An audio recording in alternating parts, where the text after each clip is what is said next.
et donc je crois que je m'appuie sur lui, et lui, d'une certaine manière, s'appuyait sur moi, en tout cas pour être traduit en français. Et, euh, et aussi dans la relation, euh, oui, il était peut-être bien plus qu'un père supposé. Il était peut-être un frère un tout petit peu plus grand qui avait fait, voilà, qui avait avancé un peu plus sur le chemin et qui savait peut-être un peu plus ou beaucoup plus, mais comment, voilà, à quelle allure il fallait marcher, comment économiser ses forces, comment les trouver aussi.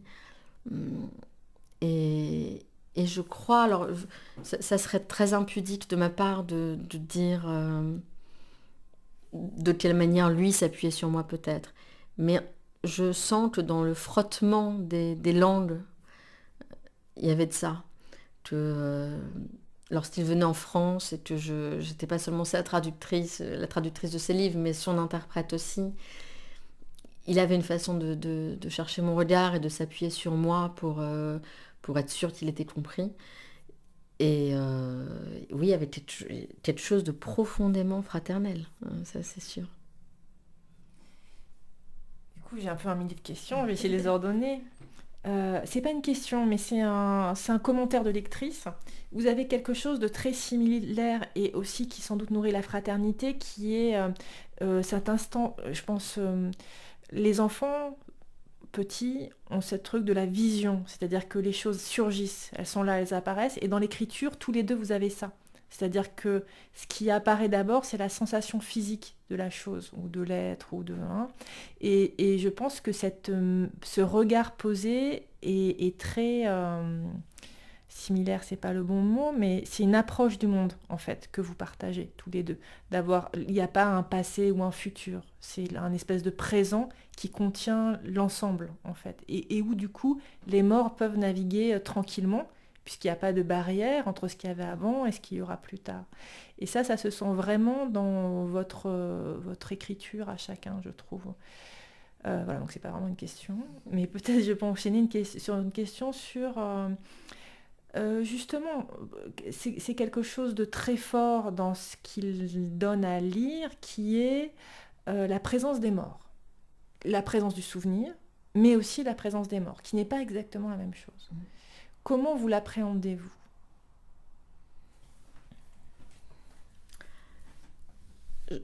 Je pense que, évidemment, une des phrases qui m'a peut-être le plus marquée quand j'ai commencé à le traduire et qui revenait sous différentes formes, mais c'était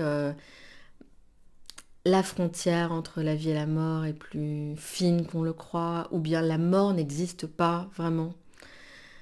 Euh, J'étais très intriguée par ces phrases et je sentais bien que je pouvais les traduire, les comprendre en partie, mais pas dans leur totalité. Je sentais en traduisant que Aaron avait la capacité de justement, oui, d'être en contact avec les morts, mais qui ne sont pas les morts en fait. Enfin, il était, puisque les morts n'existent pas justement. Donc il était en contact avec ce qui était vivant, ce qui restait vivant de ceux qui avaient disparu. C'est ça en réalité, c'est ce prodige qu'il a réussi dans ses livres et dans sa vie. Et les deux, d'une certaine manière, se confondent. Mais c'est ce dialogue intérieur, cette discussion, ces visions, justement, les visions, euh, elles, elles appartiennent au regard intérieur. Elles ne peuvent pas être altérées par le temps. Et elles ne restent pas figées pour autant. Voilà, dans une vision intérieure, quand lui voit l'eau du fleuve, l'eau s'écoule dans la vision, elle n'est pas figée. C'est pas une photo. Une vision intérieure, c'est pas une photo. C'est une scène qui reste vivante.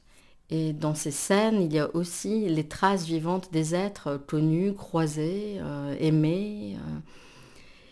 Et ça, c'est un peu ce rapport-là aux traces des vivants. c'est un peu comme si en le traduisant et en le côtoyant, je m'y étais exercée avant de le comprendre.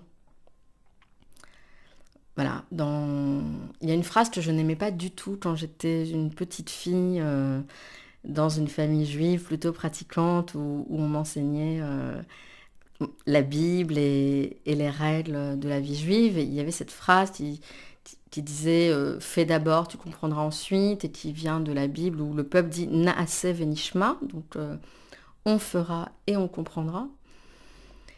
Et je détestais ça. Moi, je voulais comprendre d'abord avant d'agir. Je me cabrais en entendant cette phrase. Et puis, j'ai compris finalement avec le temps que oui, il y avait du sens à ça. Faire d'abord, agir d'abord et comprendre ensuite. Et c'est ce qui se passe de toute façon bon, dans la vie souvent et dans les livres encore plus. J'écris et je comprends ensuite ce qui s'est passé. Et là, je reviens vers le livre avec un autre regard. Bien sûr, quand je commence à écrire, je cherche, j'ai une direction, mais c'est seulement une fois le livre écrit que je comprends ce qui s'est passé. Et ce rapport avec les traces vivantes, je l'ai compris, ou j'ai commencé à le comprendre après la mort d'Aaron, parce que tout ce qu'il nous a transmis, je ne parle pas que de moi là, mais nous, ses lecteurs, tout ce qu'il nous a transmis à travers ses visions, les visions de ses personnages, les rêves dans lesquels ce ne sont pas des rêves qui ressemblent à, on va dire à des rêves tels que Freud peut les rapporter ou les psychanalystes. Non, ce sont des lieux de rencontre, parfois très cohérents.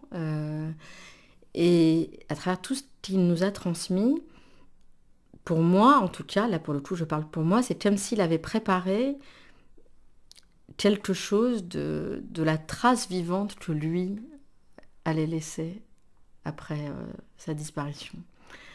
Et pour moi, ça a été évidemment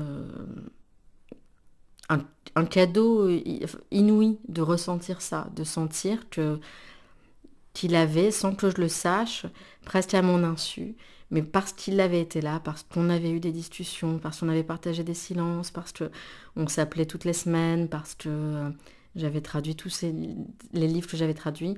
Avec tout ça, il avait en quelque sorte préparé pour moi, il a certainement fait pour d'autres aussi, hein. Je prétends pas du tout être la seule, mais pour moi, il avait préparé quelque chose là aussi de la trace vivante. Et ça, c'est voilà, c'est une découverte depuis. C'est une découverte et je sens que c'est le début de la découverte. Je pense pas du tout là aussi que pour moi c'est pas épuisé. C'est le début de la découverte.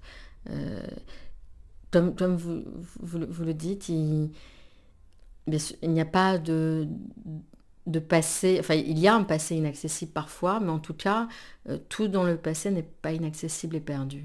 Et il y a presque la possibilité de défier le temps, pour un temps en tout cas. Mais ça, c'est quelque chose dans le faisceau des livres vivants, on sent qu'il y aura un autre livre à venir. Parce que plusieurs fois, vous faites comme un enfant. Vous dites, oui, j'ai un truc dans la poche, mais je vous dis pas ce que c'est. Vous l'avez vu ça ou pas? Non, pas forcément, si un peu. Donc on se dit, ah, il y en a un autre. Ou elle va ouvrir la main, elle va nous dire ce qu'il y a dans la poche. Hein. Bah, pas maintenant, hein, mais... Alors, je me suis fait la réflexion que sur 5 livres parus à l'Olivier, il y en a 2 qui sont des livres dans lesquels je suis, mais je ne suis pas seule, je suis avec Aaron et Aaron est là. Et ils sont avec lui, ce sont des livres pas sur lui, mais des livres avec lui. Et je ne sais évidemment pas de quoi demain est fait, je ne peux jamais prévoir quel sera le prochain livre et vers quoi j'irai, mais parfois je me dis qu'en effet, je n'ai peut-être pas fini d'écrire avec Aaron, mais aussi j'ai conscience que tout comme lui, enfin quand il disait j'ai écrit 45 livres et je ne suis qu'au début, les gens souriaient, ils se moquaient pas, hein, mais ils souriaient comme devant une formule qui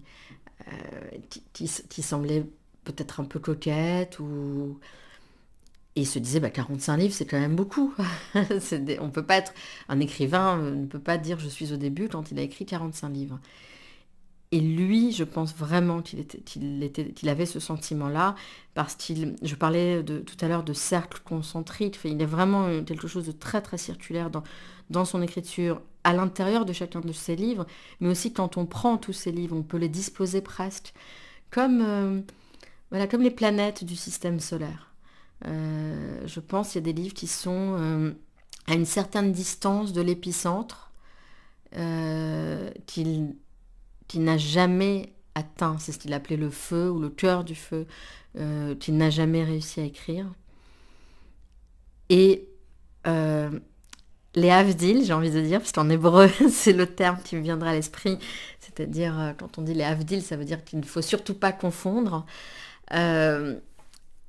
D'une certaine manière, je pense à tourner moi aussi autour de quelque chose que je n'écris pas, et pas par coquetterie, pas pour dire, voilà, j'ai encore des choses à raconter, ou que je dévoilerai un jour, que j'écrirai. Peut-être que je ne les écrirai jamais, peut-être qu'elles sont écrites et effacées, peut-être qu'elles sont mieux dans le silence, mais et peut-être que j'écrirai encore un livre avec Aaron qui ne s'approchera pas non plus de ce cœur-là. Et c'est très bien ainsi. En fait, quand je dis c'est très bien, c'est sûr que ça maintient une tension qui est celle de, non pas d'être sûr qu'on écrira encore quelque chose, je n'économise pas du tout, et Aaron ne le faisait pas non plus, je n'économise pas une matière qui est là, qui demande à être écrite, et dont je me dis, tiens, je pourrais en faire encore 3 livres au lieu d'un. Et lui ne se disait pas ça non plus. Mais peut-être que quand on écrit, on a besoin inconsciemment de se dire que tout comme une vie s'arrête, alors qu'on ne peut pas dire qu'on a tout vécu, même si on a l'impression d'être là au bout de sa vie, on n'a jamais tout vécu. Peut-être qu'on a besoin de se dire aussi qu'on n'aura pas tout écrit.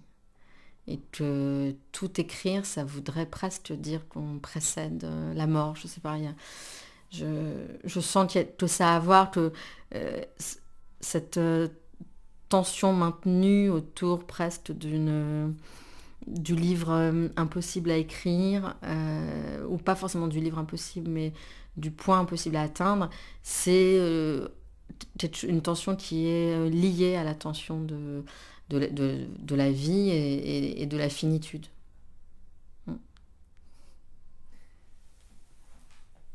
Ah, c'est toujours la même chose, j'ai trop de questions à la fois, je sais laquelle prendre en premier. Oui, le seul point où vous êtes un peu jumeaux, je dirais, c'est cette idée d'une catastrophe, qui est l'épicentre, qui est le cœur justement du... Voilà, c'est comme si vous étiez jumeaux de catastrophe. Moi, je sais pas, c'est pas une question non plus, hein. Oui, je ne veux surtout pas évidemment comparer... voilà, je ne veux surtout pas, et ça n'a aucun sens de comparer la vie d'Aaron et ma vie. Elles ont commencé à des endroits différents et en des époques différentes. Mais ce qui continue je pense, de nous relier profondément, c'est peut-être ce sentiment qu'à un moment donné de nos vies, mais c'est un sentiment que peuvent vivre beaucoup d'enfants, qu'à un moment de nos vies, on a été peut-être seul face à quelque chose, à une terreur, à une question, ou à un émerveillement même, mais bon, pas uniquement. Et la relation permettait de ne plus se sentir seul face à ça.